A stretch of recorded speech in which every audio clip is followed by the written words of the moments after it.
Hello, everyone, and welcome to Global English Talks. Do you sometimes feel lost when listening to English? Maybe in movies, podcasts, or daily conversations with native speakers. Do you want to speak English confidently? With friends at work or while traveling? If you answered yes, you are in the right place. Here, we focus on simple stories, clear conversations, and expressions you can use every day. By listening carefully and repeating the phrases, you will train your ears, improve your speaking, and sound more natural in English. So take a deep breath, relax, and let's start today's episode. Let's start with a question. Have you ever felt lost in a conversation in English? Imagine asking for directions on the street, but the person does not understand you. Or talking to a classmate and missing the main point. It feels uncomfortable, right? This is exactly what we are here to fix. Let me share a story. My friend Lucas visited London for the first time. He was excited but also nervous. He wanted to use English outside the classroom. On his first morning, he went to a bakery. He wanted a sandwich and some tea. He said, "Could I have a sandwich and a tea, please?" The worker looked confused. "Pardon." Lucas repeated himself slowly. Still nothing. He began to feel nervous. Then someone behind him said, "He means a sandwich." Finally, the worker understood. Lucas got his breakfast. What did he learn that day? Pronunciation changes everything. Knowing words is not enough. You need to hear how people really say them. This is why listening practice is so important. The more you hear natural English, the easier it becomes to understand and use it yourself. Here is another example. My friend Sophia moved to Australia to study. She could already speak English. But fast conversations were confusing. People used slang, shortened words, and sometimes talked over each other. One day, her teacher said, "We'll wrap up soon." Sophia froze. Wrap up? Wrap a gift? Later, she learned that wrap up means to finish. That small phrase changed her understanding completely. From that day, she paid attention to idioms and expressions. Here is the secret for you. When you hear a new phrase, don't just translate it. Notice how people use it in real life. Say it out loud. Make your own examples. Repeat it again and again. The more you do this, the more natural it will feel when you speak. Remember this. English is not about memorizing rules. It is about listening, feeling, and practicing real conversations. Every word you hear, every phrase you repeat, every sentence you practice, it brings you one step closer to speaking naturally and confidently. Here is your challenge for today. Pick one phrase you heard today. Say it out loud 5 times. Make a small sentence with it. Imagine using it in a conversation. Do this every day. Soon, English will not feel confusing anymore. It will feel like your own language. Now, think about your own experience. Have you ever been in a situation where English confused you? Maybe you didn't catch a word. Or maybe an expression was completely new. What did you do in that moment? How did you react? Picture this. You're checking into a hotel. The staff asks, "Would you like turn-down service?" If you don't know the phrase, you might imagine it has something to do with refusing something. But actually, turn-down service means preparing your bed for sleep, often with small extras. These little misunderstandings happen all the time. That's why listening to real English is the best way to grow your skills. Let's practice together. I'll say a short phrase. You repeat after me. Ready? I'd like some water, please. Your turn. Excellent. Let's try another one. Could you say that again, please? These polite sentences are simple, but they are powerful in daily life. The more you practice them, the more natural they will feel. Now, let me share a story. A few years ago, my friend Julia moved to Toronto for university. She had studied English in school for a long time, but most of her knowledge came from grammar books. She believed she was ready. But when she arrived, she discovered that real conversations were faster and harder to follow. On her first week, her professor introduced her to classmates. Everyone was kind, but they spoke quickly. They used expressions she had never read before. During a break, one student, Mark, said, "Let's hit the cafeteria." Julia froze for a second. Hit the cafeteria? Did that mean fight with it? She wasn't sure. Smiling nervously, she followed him. Soon, she realized the phrase simply meant, "Go and eat something." A very common sentence, but completely new to her ears. That afternoon, Julia understood something important. Knowing grammar isn't enough. She needed more practice listening to how people really communicate. So she created a plan. Each day, she listened to short English radio programs while taking the bus. At lunchtime, she joined conversations with classmates instead of staying alone. At first, she missed words and felt shy. But she pushed herself to ask questions like, "Sorry, can you explain that?" Or, "Could you repeat it?" Her friends helped her. Little by little, her understanding improved. One day in class, the professor said, "Okay, let's call it a day." This time Julia didn't feel lost. She smiled because she knew it meant, "Let's finish." Just a few weeks earlier, that phrase would have confused her completely. The lesson is clear. Grammar is important, but real English comes from listening, repeating, and using words in real conversations. Every phrase you hear, every sentence you repeat, every time you ask a question, it brings you closer to understanding and speaking English naturally. This is a key lesson for anyone studying English. Many times the words are not hard, but the way people pronounce them in daily life sounds different from what you see in a book. That's why listening practice is so powerful. The more you listen to real English, the more natural you will feel when speaking. Now, let's look at a real example. Imagine you are traveling abroad for the first time. You arrive at the airport. You need to pass immigration. The officer asks, "What's the reason for your trip?" If you don't know this phrase, you may feel worried. Do they mean my job? My family? What answer should I give? But if you've listened to travel conversations before, you'll know the correct reply is simple. "I'm here on vacation." Or, "I'm visiting friends." Not long ago, my friend Marcos went to Canada. He felt good about his English, but at the airport he got nervous. The immigration officer asked, "Do you have restricted items?" Marcos froze. The word restricted sounded serious, almost like something illegal. He thought, "Am I in trouble? Did I pack something wrong?"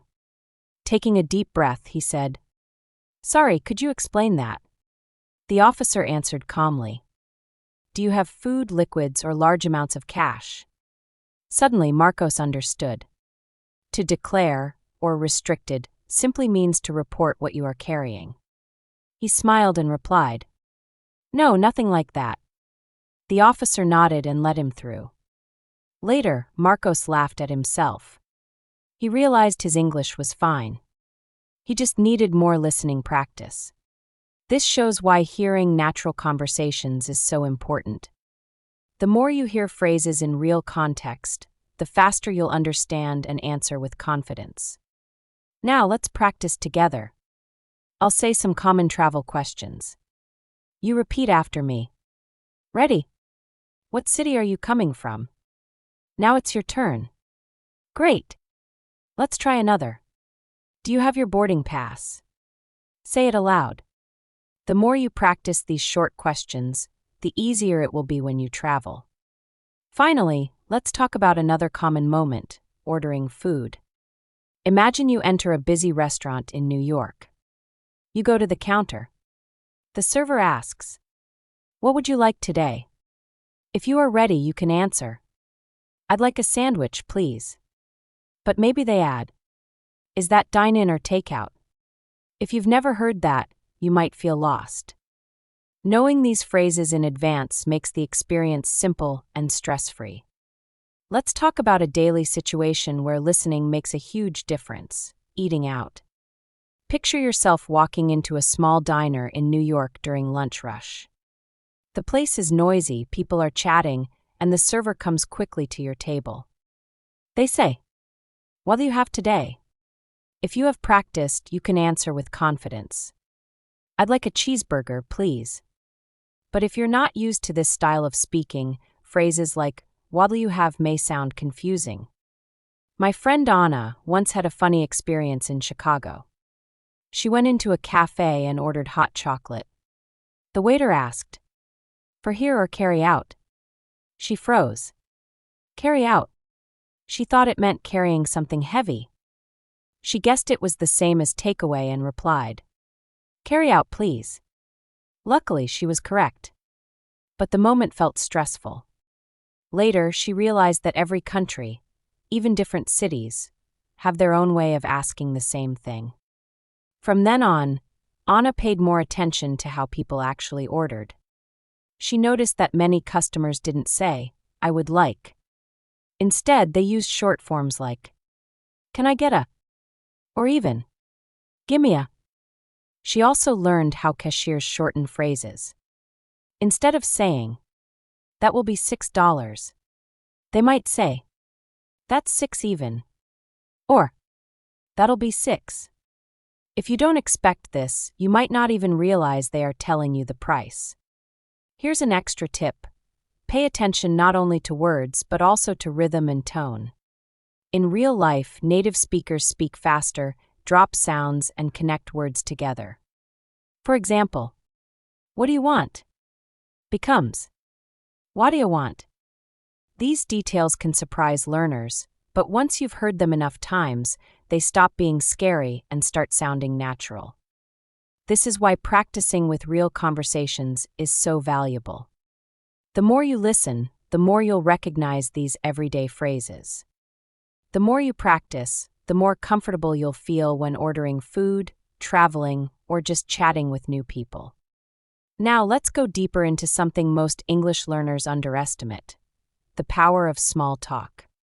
Imagine this: you can memorize thousands of words, master every grammar rule, and still feel blocked when it's time to speak. Why? Because real communication doesn't start with complex debates. It starts with the simple human act of connecting through everyday conversations. Let me give you a clear example. A friend of mine, Maria, moved to an English-speaking country. She had studied English for years, but when her colleague asked, "So, how was your weekend?" she froze. Notice something important. The question wasn't about grammar. It wasn't about using rare vocabulary. It was about connection. This is the key. Fluency lives in connection, not perfection. At first, Maria thought small talk was trivial, something you could ignore. But in reality, it was the bridge to confidence, relationships, and natural fluency. When she answered simply, "It was good. I went to the park with my family," she realized the magic wasn't in the length of the answer, but in the flow of the interaction. Here's the deeper lesson. Small talk trains your brain. It forces you to think quickly, use natural expressions, and respond in real time. It teaches you the rhythm of English. For example, instead of saying, "What did you do on the weekend?" native speakers often say, "How was your weekend?" Subtle but powerful. It shows you that conversations don't need to be perfect, they need to be alive. Over time, Maria began to ask simple questions back. "Do you like it here?" "What about you?"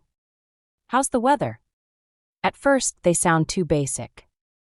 But here's the secret. Fluency is built on mastering the basics until they feel effortless. Soon, Maria stopped focusing on perfect English. She started focusing on the flow of conversation. And this changed everything. Because in real life, people don't remember if you made a small grammar mistake. They remember if they felt connected to you. So here's my advice. Don't underestimate small talk. It's not just conversation. It's daily practice in disguise. Listen for common patterns, phrases like, "That sounds nice." "Not bad." "I wish it was longer." They are the invisible glue of natural English. Focus less on long answers and more on keeping the conversation alive. Maria's breakthrough came when she started using the phrase, "What about you?" 3 simple words. They turn a dead-end response into a living dialogue. And here's the truth. This is something no textbook will ever teach you. Real fluency is earned in cafés, on buses, in office break rooms, anywhere life gives you a chance to connect. The more you practice, the more you'll realize. Fluency isn't built in silence. It's built in conversations. So my challenge to you is this. Today, start one small talk conversation in English. Don't worry if it feels awkward. Don't worry if you make mistakes. Just do it. Because every casual, "How was your day?" is a brick in the foundation of your fluency. That's how you stop learning English in theory and start living it in reality. Now let's shift gears and uncover a challenge that every serious English learner must face: understanding different accents. Think about this for a moment. English is not one single voice. It's a symphony of sounds, rhythms, and variations. British, American, Australian, Canadian, Irish, Indian, and even within the same country, there are countless regional accents. Each one tells a story. Each one carries culture. If you want to understand English deeply, you cannot run away from accents. You must embrace them. But here's the truth. At first, accents can feel intimidating. Maybe you've had this experience. You're watching a movie and suddenly a character speaks so fast with such a different sound that you feel lost. Or maybe you've talked to someone from another region and it felt like a completely different language. Let me tell you, this is normal. Every learner faces this wall. The secret is not to avoid the challenge. The secret is to lean into it. Let's go deeper. Each time you expose yourself to a new accent, your brain builds new pathways. You are literally training your ears to recognize variations in sound. Every misunderstanding, every moment of "I didn't catch that," is not failure, it's progress. The next time, your brain will recognize a little more. Fluency is not about perfection. It's about resilience, the ability to stay in the conversation, even when it feels hard. Remember, English is not learned only in books. It's lived in voices. The fast cashier at the store. The taxi driver with strong regional slang. The movie character with an Irish accent. Each one is a free lesson waiting for you. Here's a mindset shift that will change everything. Instead of fearing accents, treat them as doors to real fluency. Every accent you understand brings you closer to being unstoppable. Practical steps. Watch the same show or movie in different versions, British and American, for example. Notice the rhythm, not just the words. Use subtitles at first, then gradually remove them. Your ears must do the heavy lifting. Listen actively. Don't just hear, pause, repeat, mimic the accent. Let your mouth feel the new shape of the words. Here's the deeper lesson. Understanding accents is more than language, it's connection. It's the ability to walk into any room in the world and feel at home. It's freedom. So, the next time you struggle with a new accent, don't get frustrated. Smile. Because in that very moment, your brain is upgrading. You are not just learning English, you are becoming a citizen of the world.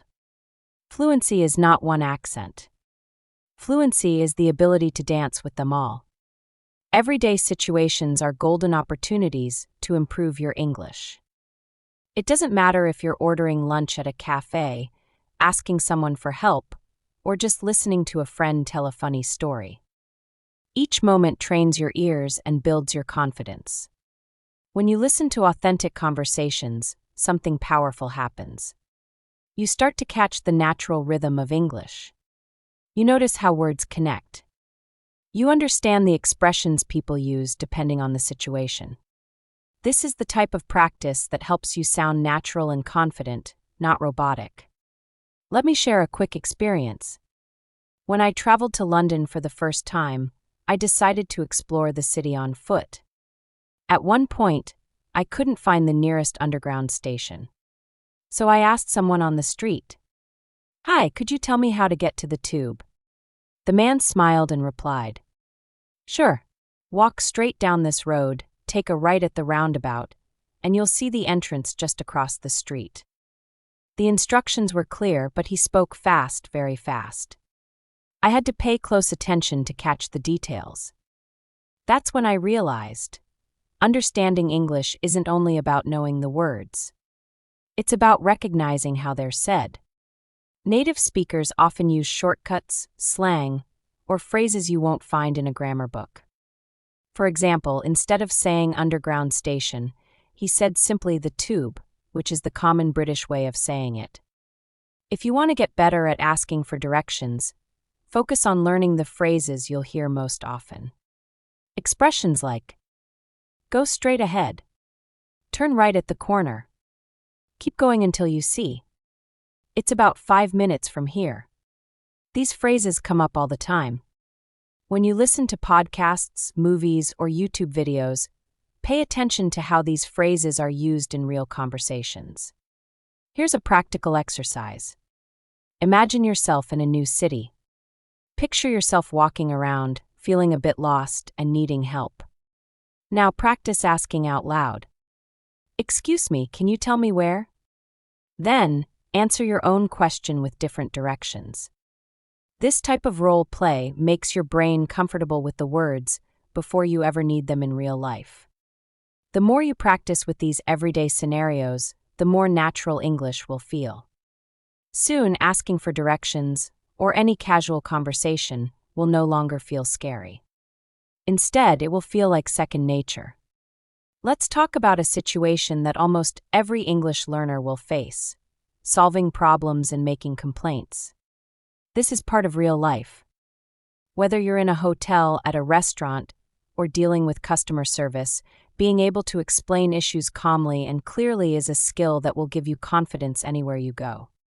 A while ago, I traveled to Toronto for a short holiday. On my second night, I returned to the hotel after a long day, ready to take a hot shower. But when I turned the handle, no hot water came out, only freezing cold water. Instead of getting upset, I picked up the phone and said, "Hello, I'm having trouble with the shower in my room. There's no hot water. Could someone help me, please?" The receptionist responded politely, "I'm very sorry about that. I'll send maintenance to check right away." Within 20 minutes, someone came to fix the problem. From that experience, I realized something important. The way you explain the problem matters just as much as the words you use. Phrases like, "I'm having trouble with," "There seems to be a problem with," "Could you please check this for me?" These make your request polite but clear. On the other side, you'll often hear responses like, "I'll take care of it," "Let me look into that," "We'll send someone right away." These phrases show that the person is acknowledging your concern. Here's a key tip. Always stay calm and listen carefully to the response. Sometimes the solution takes a few minutes, sometimes longer. But showing patience makes the interaction smoother. And if you don't fully understand, never be afraid to ask. Simple sentences like, "Sorry, could you explain that again? I didn't quite catch that. Can you repeat it?" These will save you from confusion. Now, let's look at another everyday example. Imagine you're in a restaurant in Sydney and you order a grilled chicken salad.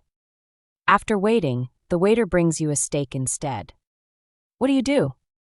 Instead of getting upset, you can say, "Excuse me, I think there's been a mistake. I ordered the grilled chicken salad, but I received a steak." That's polite, clear, and easy to fix. These situations remind us of something powerful. Real English is not about perfect grammar. It's about communicating naturally in the moment. The more you practice these polite complaint phrases, the more confident you'll feel, whether you're in a hotel, a store, or a cafe. Every challenge is actually an opportunity. Each time you solve a small problem in English, you train your listening, your speaking, and your confidence. And slowly, those nervous moments turn into success stories. Take a moment to reflect. Have you ever been caught off guard by casual language in a situation you thought was familiar?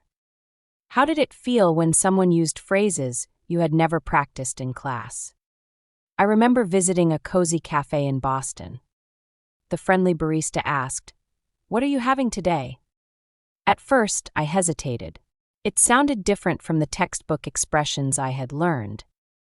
That moment reminded me how important it is to adapt to real-life English and the variety of ways people speak naturally. To practice, picture yourself in that cafe. Imagine hearing, "What are you having today?" Respond confidently with your order. Repeat the phrases aloud until they become part of your active vocabulary and feel completely natural. Now let's shift to another everyday scenario, asking for directions in a bustling city. Imagine walking through downtown Chicago, with cars honking and people chatting all around.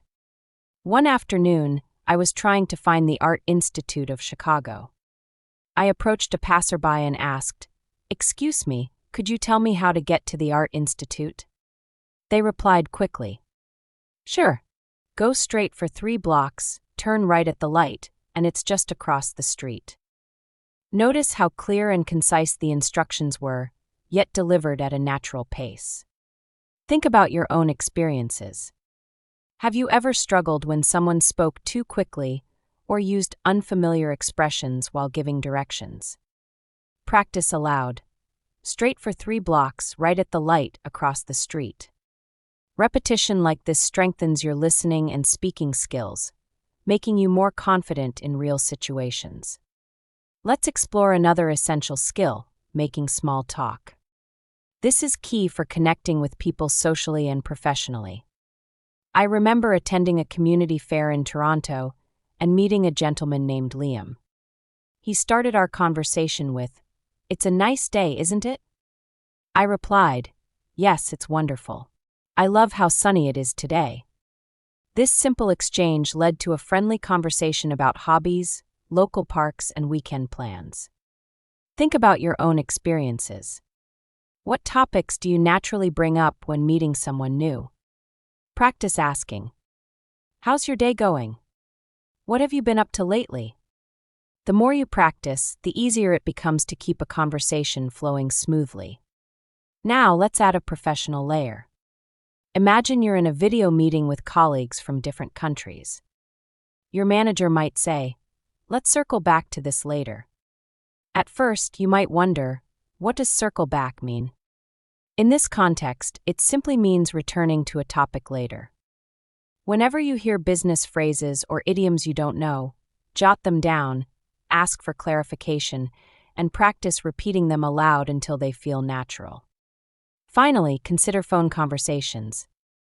Unlike face-to-face interactions, you must rely solely on listening.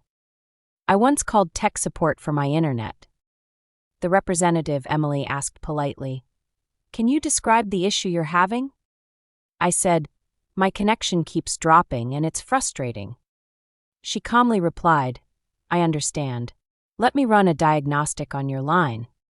Her tone and clarity made the call manageable and stress-free. Practice phrases like, "Could you repeat that, please?" "I'm sorry, I didn't catch that." These small exercises prepare you for real-life calls, where understanding is crucial. Every one of these scenarios, cafes, directions, small talk, meetings, and phone calls, gives you a chance to train your ears and practice speaking naturally. The more you engage with real English, the more confident and fluent you become. Let's take English practice a step further by looking at professional environments. Imagine you're joining a video conference with colleagues from different countries. Your team lead might say, "Let's revisit this topic later." At first, you might wonder, what does revisit mean here? In this context, It simply means to return to the discussion at another time. Whenever you hear unfamiliar expressions during meetings, write them down. Ask politely if needed. Think for a moment. Have you ever felt puzzled by office expressions or idioms? Practice saying phrases like revisit this topic until they feel natural in your speech. Now, let's focus on phone conversations. Unlike face-to-face chats, you depend entirely on listening. I remember calling my mobile provider about a billing issue. The agent, Lisa, said clearly, "Can you describe the problem you're facing?" I answered, "I keep getting charged extra fees unexpectedly." She calmly replied, "I understand. Let me check your account and clarify this for you." Her steady tone made me feel reassured. Imagine yourself in a similar call.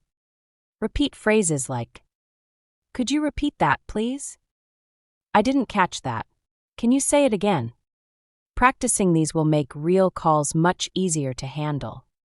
Let's move on to a situation many of us encounter while traveling. Picture arriving at an airport in an English-speaking country. The intercom might announce, "Flight 204 to Chicago is delayed due to adverse weather." At first, you might feel confused if you haven't heard these phrases before. Later, when asking a staff member, "Can you explain why the flight is delayed?" they might say, "It's because of strong winds affecting takeoff." You can practice at home by repeating phrases like, "Flight delayed," "Adverse weather." Repeat them until they feel natural. Another everyday scenario is talking about hobbies and personal interests. Imagine meeting someone at a community gathering in the evening. They ask, "What do you enjoy doing in your free time?" You could respond, "I like painting, cycling, and exploring new restaurants." These simple conversations are perfect for learning descriptive words and expanding your vocabulary. Think about your favorite hobby. What words would you use to describe it? Practicing these exchanges helps build confidence and the ability to share personal experiences naturally. Let's do a quick interactive exercise. Repeat each phrase after me. "Hi, how's your day going?" "What have you been up to recently?" "It's a lovely day, isn't it?" "I'd love to hear more about that." Take your time to say each sentence aloud. Repeat them until they come easily and naturally. This kind of repetition strengthens your speaking muscles and prepares you for real-life conversations, both professional and casual. By practicing in these different contexts, meetings, phone calls, airports, and social events, you'll notice your understanding and confidence improve every day. Now, let's focus on workplace conversations, particularly during meetings and presentations. I remember a team briefing where our manager said, "We need to finalize the budget plan by Wednesday." A colleague named Anna then asked, "Can everyone confirm their availability for a call on Tuesday?" You might respond, "I'm free on Tuesday, and I'll send a calendar invite shortly." Take a moment to notice the clarity and brevity of this dialogue. Practicing these types of exchanges helps you communicate efficiently in professional settings where precision is key. Another situation happened during a virtual conference. The facilitator said, "Let's close this session and highlight the main takeaways." I silently repeated the sentence to make sure I understood it fully. Later, I reviewed the phrases. Close this session. Highlight. Main takeaways. These expressions are very common in meetings. Ask yourself, how often have you heard phrases like these at work? Practice saying them aloud until they become part of your active vocabulary. Now, let's explore a practical problem-solving scenario. Imagine you booked a hotel room, but the air conditioning isn't working. You call the reception and say, "Excuse me, the air conditioning in my room isn't working. Could you help me?" The receptionist replies, "I apologize for the inconvenience. Let me check and fix that for you." Simple phrases like these are essential. Practice speaking clearly and listening carefully. These skills will help you handle real-life situations calmly and effectively. Next, picture yourself at a street market in Sydney. A vendor enthusiastically calls out, "This is a bonza deal." At first, you might be puzzled by bonza. Later, you learn that it's Australian slang for excellent or fantastic. This shows how listening to real conversations helps you pick up regional expressions that aren't in textbooks. Think about any slang or idioms you've recently heard. Write them down and try using them in your own sentences until they feel natural. Another relatable scenario is socializing with friends or family. Imagine a cozy dinner where everyone shares highlights of their day. Someone asks, "What made your day special?" You could reply, "I had a lovely chat with a new colleague over coffee." Informal, friendly exchanges like this are common in everyday life. Notice words such as lovely, great, and fun, which add warmth and color to your language. Practicing these expressions in casual settings strengthens your confidence and helps you speak more naturally. By engaging in both professional and informal situations, you'll develop a balanced approach to English. Listening carefully, repeating phrases, and using them in context will make your speaking skills more fluid, versatile, and confident. Now, let's explore how digital communication influences modern English learning. Emails, chats, and video conferences are part of everyday life. For instance, when sending a professional email, you might write, "Dear Dr. Johnson, I hope you are doing well," and end with, "Best regards, Alex." In contrast, when messaging a friend, you could simply say, "Hey, still meeting for coffee later?" Notice how the tone changes depending on the platform. Think about your own digital interactions. Which style feels more difficult for you? Practicing both formal and casual writing strengthens your versatility in English. Next, let's imagine attending a cultural event. Picture yourself at a contemporary theater performance. The director comments, "This scene captures the tension between tradition and innovation." You ask, "What inspired this approach?" The director replies, "We wanted to show how characters navigate personal and societal conflicts using contrasting visual elements." Engaging in this kind of dialogue exposes you to specialized vocabulary and helps you explain abstract ideas. Try describing an artwork, film, or performance in your own words. This expands your vocabulary and makes your conversations more interesting. Another scenario is participating in academic or professional discussions. Imagine sitting in a university seminar. The lecturer says, "Today we will examine how urban planning can adapt to climate challenges." Afterward, you ask, "Could you clarify how cities implement sustainable strategies?" This exercise requires attentive listening and thoughtful questioning. Summarizing the main points in your own words helps reinforce your understanding and prepares you for future discussions in academic or professional contexts. Finally, let's focus on spontaneous conversations, which are a key part of everyday English. Picture yourself at a local farmer's market overhearing a conversation. The new community garden has really improved the neighborhood. You might join in by saying, "Absolutely, it looks amazing. Have you seen the new benches?"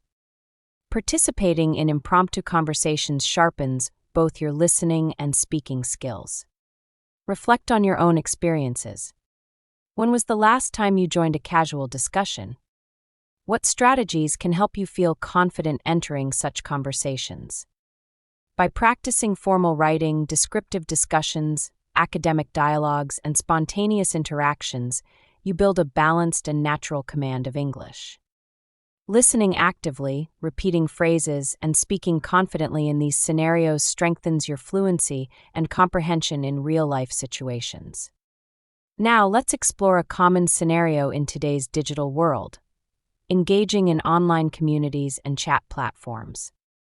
In these spaces, language is often casual, filled with abbreviations, emojis, and informal expressions. You might come across a post like, "Just tried the new rooftop cafe, so cozy." Even though the style is relaxed, it offers valuable insights into contemporary slang and conversational patterns. Spend some time reading forums or online groups in English. Observe how people respond, and try incorporating a few of these expressions into your own conversations or messages. Handling disagreements and misunderstandings is another important skill. Miscommunications happen even when both parties speak clearly. I remember discussing a news article with a friend who had a different opinion. Instead of letting tension rise, I said, "I understand your perspective, but I see it differently. Can we explore our views further?" Using phrases like this keeps conversations polite and productive. Reflect on past disagreements you've had. Which words or expressions could have made the discussion smoother? Practice these lines in role-play exercises or record yourself until they feel natural. Let's now move to storytelling, a powerful tool for improving speaking skills. Sharing your experiences makes your communication more engaging and memorable. Imagine describing a surprising day. One afternoon, I got caught in a sudden rainstorm while exploring the city, and it taught me the importance of staying calm and thinking creatively. Include details about sounds, colors, and emotions to make your story vivid. Storytelling helps organize your thoughts and enhances fluency. Think about a recent experience and try narrating it in English. This will expand both your vocabulary and your confidence. Interactive practice is key. Repeat the following sentences aloud, paying attention to natural intonation and emphasis. "I really appreciate your help. Could you say that one more time?" "I'm sorry, I didn't hear that clearly." "That sounds really exciting. I'd love to be part of that." Repeat each line several times until it feels fluid and automatic. These exercises build your muscle memory for common conversational phrases. Imagine now being at a live theater performance. The announcer's enthusiastic voice fills the room. "Ladies and gentlemen, welcome to tonight's spectacular show." Practicing high-energy expressions like this helps you adjust your tone and pace to match different emotional contexts. What would you say to complement a performance? Perhaps, "The performance is absolutely mesmerizing." Practicing such dynamic language will make your speech more expressive. Next, picture yourself in a quiet bookstore. You approach the clerk and ask, "Can you recommend a good historical fiction novel?" The clerk smiles and responds, "Of course. This book has a rich plot and fascinating characters." This type of conversation introduces descriptive adjectives and polite requests common in daily interactions. Think about your favorite book or hobby and practice describing it in detail. Finally, let's consider public service scenarios. Imagine visiting a local government office to renew your ID. The clerk greets you warmly. "Good morning, how can I help you today?" You reply, "I need to renew my identification card, please." The conversation continues with clear questions and answers such as, "Could you provide your current ID number? Do you have all the necessary documents?" Practicing these formal exchanges helps you speak clearly, concisely, and politely. Role-play these dialogues alone or with a partner, paying attention to phrases like please and thank you, which make communication smoother and more effective. By exploring online conversations, storytelling, dynamic expressions, descriptive dialogues, and formal interactions, you develop a comprehensive approach to real-life English. Regular practice in these varied contexts strengthens listening, speaking, and overall confidence. By practicing English in diverse contexts, whether in meetings, phone calls, airports, or social gatherings, you'll gradually notice your comprehension and confidence improve. Imagine visiting a healthcare center. The doctor asks, "How have you been feeling lately?" You might respond, "I've had mild headaches and feel a bit tired." The doctor then inquires, "Can you describe the headaches more specifically?" Conversations like these require clear, precise language to explain your symptoms. Practice phrases such as, I feel unwell. The pain is sharp at times. I feel fatigued. This will prepare you for real medical interactions and reduce stress when communicating in a healthcare setting. Digital communication is another crucial area in modern English. Consider video meetings, where you must pay attention not only to words, but also to gestures and facial expressions. For instance, during a recent virtual session, a colleague said, "Can everyone see my screen?" And immediately followed with, "Please type any questions in the chat." Video calls demand both clear speaking and active listening. Practice by attending online workshops, webinars, or virtual meetups. The more you engage in these settings, the more natural your digital communication will become. Discussing current events is also a powerful way to expand your vocabulary and improve comprehension. Imagine listening to a news report stating, "Neighborhoods are collaborating to respond to recent flooding." Afterward, try summarizing it in your own words. The report highlighted how communities are working together to manage severe floods. This exercise strengthens listening skills, reinforces new vocabulary, and teaches you how to condense information effectively, an essential skill for both conversation and presentations. Group discussions and debates are equally valuable. Picture attending a community forum where the topic is the impact of social media. Someone might say, "Social media has transformed communication, but it also raises concerns about privacy." You could respond, "I agree that it has benefits, but I wonder about its effect on face-to-face interactions." Engaging in such dialogues exposes you to multiple perspectives and helps you practice expressing agreement, disagreement, and curiosity politely. Reflect on past discussions and identify phrases you can reuse, such as, "I see your point, but I'm curious about." Then practice them until they feel natural. Everyday interactions, like shopping, also offer learning opportunities. Imagine entering a department store and asking a staff member, "Excuse me, could you show me where the electronics section is?" They might reply, "It's on the second floor, near the home appliances area." These brief exchanges teach polite inquiries, clear phrasing, and practical vocabulary. You can extend the conversation with follow-up questions. "Could you please show me where that is?" Practicing these scenarios makes routine situations less intimidating and builds conversational confidence. Handling unexpected events is another chance to practice.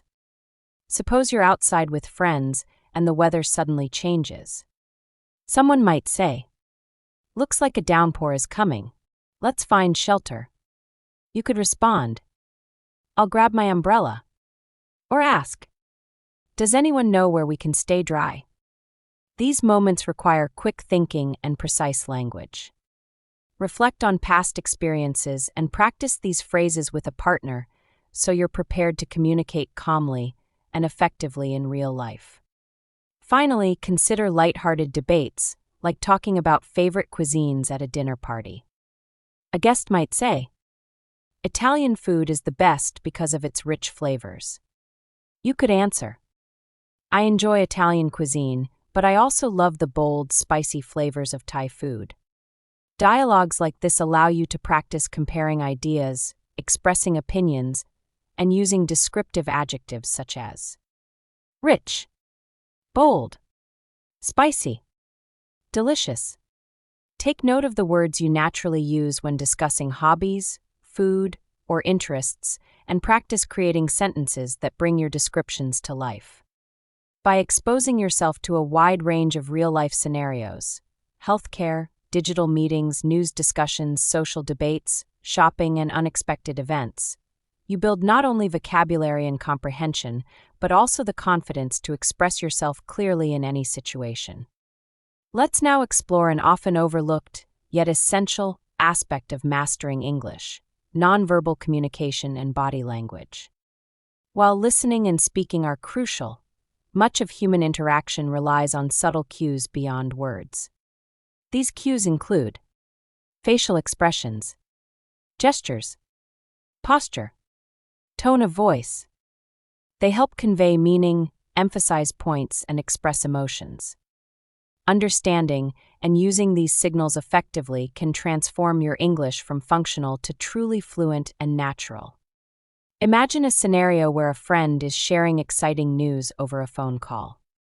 Even though you cannot see their facial expressions, their tone of voice tells the story. Perhaps they laugh mid-sentence, pause dramatically before the punchline, or slightly raise their pitch when expressing surprise. These auditory cues communicate enthusiasm, humor, or suspense. As you practice speaking English, smile as you talk. Notice how your pitch rises when expressing excitement. Observe how a slight pause can build anticipation or emphasis. Incorporating these elements makes your speech authentic and engaging, even if your listener cannot see you. Now, consider in-person conversations. Nonverbal cues often carry as much meaning as words. When entering a meeting, notice how people greet each other. A firm handshake, a nod, or maintaining eye contact communicates confidence, openness, or attentiveness. Conversely, crossed arms, avoiding eye contact, or slouched posture may signal discomfort, uncertainty, or disinterest. By becoming aware of these signals, you not only improve your comprehension of others, but also gain control over how your message is received. Practice. Stand tall. Use purposeful hand gestures. Maintain open, inviting body language while speaking English. Even simple changes in posture or facial expression can enhance the impact of your words. Real-world example: giving directions to a tourist. You might say, "Go straight for 2 blocks, then turn left at the big intersection." Now add nonverbal cues. Point in the direction. Gesture with your hand. Slightly lean forward to indicate attentiveness. These actions complement your words, making your instructions clearer and easier to follow. Similarly, in storytelling, gestures can dramatically enhance your narrative. If describing a roller coaster, your hands can mimic twists and turns. Your voice can rise in pitch. Pauses can build suspense. Practicing these elements makes your English lively and natural, helping you captivate your audience. Nonverbal communication is also critical in professional settings. Picture a virtual meeting where your colleague is presenting. Even on a video call, leaning forward indicates interest. Nodding conveys agreement. A hand on the chin signals consideration. Practice recognizing these cues while watching webinars or interviews online. Notice how speakers use hand movements, facial expressions, and posture to emphasize key points. Then try to incorporate similar techniques in your own presentations or conversations. This makes your English not just grammatically correct, but persuasive and engaging. Nonverbal awareness is also invaluable in emotional communication. Emotions are often communicated faster through tone, inflection, and timing than through words. For example, "I'm fine" can mean very different things depending on how it is said. A cheerful tone indicates genuine well-being. A flat tone suggests fatigue. A hesitant pause hints at underlying concern. Paying attention to these vocal nuances improves both comprehension and empathy. While speaking, consciously vary your tone and rhythm to help listeners understand the emotions behind your words, making interactions richer and more nuanced. Finally, integrate nonverbal skills into your practice routine. Next time you speak English, imagine you are on a real call, in a meeting, or telling a story to a friend. Add gestures. Modulate your voice. Pause strategically. Record yourself and listen back, noting moments where your intonation or pacing could better convey meaning. Over time, your brain will associate words with the appropriate tone, gestures, and emotional cues, allowing you to respond naturally in real-life conversations. We have now journeyed through countless scenarios: ordering coffee, navigating airports, debating topics, storytelling, professional meetings, phone calls, nonverbal communication. Each exercise builds your ability to listen actively, speak confidently, interpret the subtleties of real English. By practicing in this holistic way, you move beyond rote memorization and develop the intuition and presence of a fluent speaker.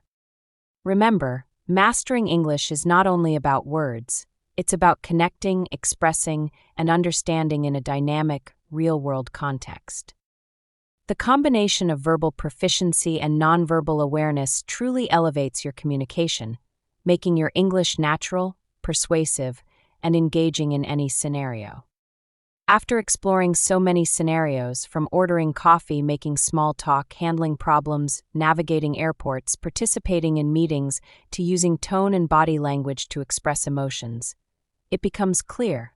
English is not just grammar and vocabulary, it's experience, practice, and real-life connection. Every phrase you repeat, every conversation you imagine, every gesture and tone you add to your speech builds the confidence and fluency that textbooks alone can't provide. Remember, listening is just as important as speaking. Practicing in different contexts, listening to various accents, exposing yourself to real-life situations, and incorporating natural expressions, descriptive vocabulary, and nonverbal cues are the steps that turn learned English into lived English. The more you immerse yourself, the more automatic and natural your English becomes. Now it's your turn to take action. Choose one everyday scenario, asking for information, chatting with a colleague, or even telling a story, and practice as if it's really happening. Record yourself, listen back, repeat, and refine. Make this a daily habit. Every attempt, every small correction, brings you closer to the fluency you desire. If you consistently apply everything we've covered, active listening, speaking practice, contextual vocabulary, intonation, idiomatic expressions, and nonverbal communication, you won't just understand natural English. You will think, respond, and express yourself in English with confidence and ease in any real-life situation. Start now. Pick one scenario from your day, put what you've learned into practice, and commit to repeating this exercise daily. Your English will no longer be just a subject to study. It will become a powerful tool to live, work, and connect with the world. The time to transform your English is now.